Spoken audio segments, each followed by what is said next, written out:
Hello, it's Valentine from Chemplistic. So in this video, we're going to solve a problem where we're given a reaction with a certain value of the equilibrium constant, Kp, and the quantities, or basically the initial quantities, are given to us in terms of partial pressures. Okay, usually the quantities are given to us in terms of molar concentrations, but here we have partial pressures because we have the value of Kp, which is the equilibrium constant for partial pressures. So we're given the initial partial pressures. We're supposed to find the equilibrium partial pressures of all three substances. All right. So the first thing we want to do is construct an ice table. So let's go ahead and write that down. Initial, change, and equilibrium. And there's the ice, ICE. Okay. And I'm going to just use these quantities. So I'm not going to write the equation again. I'm just going to use that out there. So initially, we have 0.150 atmosphere of I2, 0.150 atmosphere of Cl2, and then 0.00 atmosphere of ICl. So let's write that down. 0.150, 0.150 for Cl2, and then 0.00 for PCl. All right, and then the change, let's say I2 depletes by negative x, and then Cl2 would be negative x, and then I2 ICl would be, because of the stoichiometry, it would be positive 2x. And let's go ahead and add them up. So at equilibrium, we should have 0.150 minus x for I2. We should have the same amount for Cl2, and then we should have 2x for ICl. So once we have that, let's go ahead and write the equilibrium expression. So the equilibrium expression, I'm going to write it on the side out here. Kp is equal to partial pressure, go and write that, partial pressure of ICl raised to the power of 2 over partial pressure of I2 times the partial pressure of Cl2.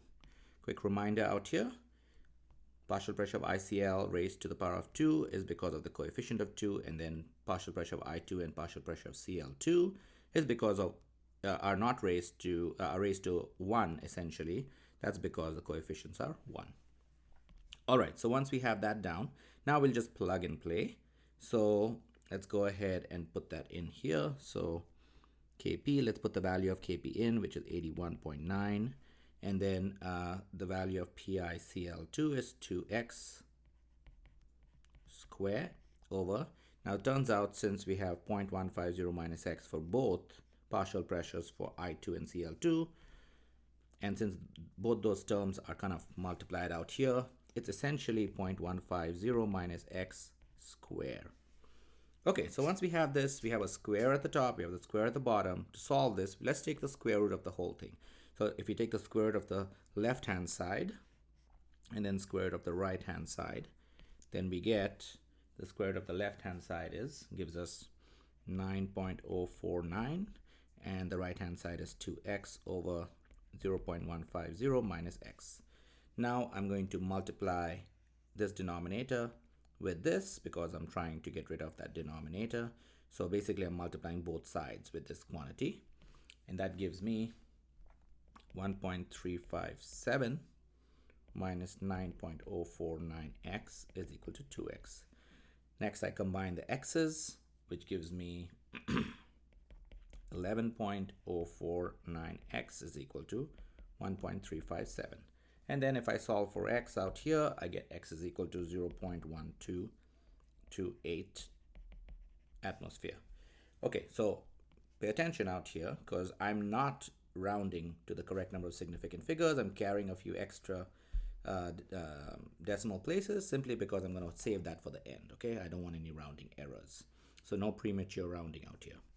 All right, so once we know what x is, now it's very easily we can calculate the partial pressures of each of these substances at equilibrium. So partial pressure of ICl would be equal to 2x, that's at equilibrium, which is equal to 2 times 0.1228 And the result of this, rounded to the correct number of significant figures, is 0.246 atmosphere. And now then I'll do the partial pressure of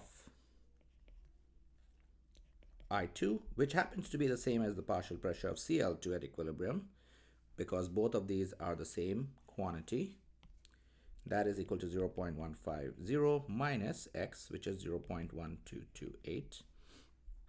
And that gives me, rounded to the correct number of significant figures, 0.027 atmosphere respectively. All right, so there you have it. Those are the equilibrium pressures of each of those specific species in this reaction. I hope that made sense. Thank you for watching.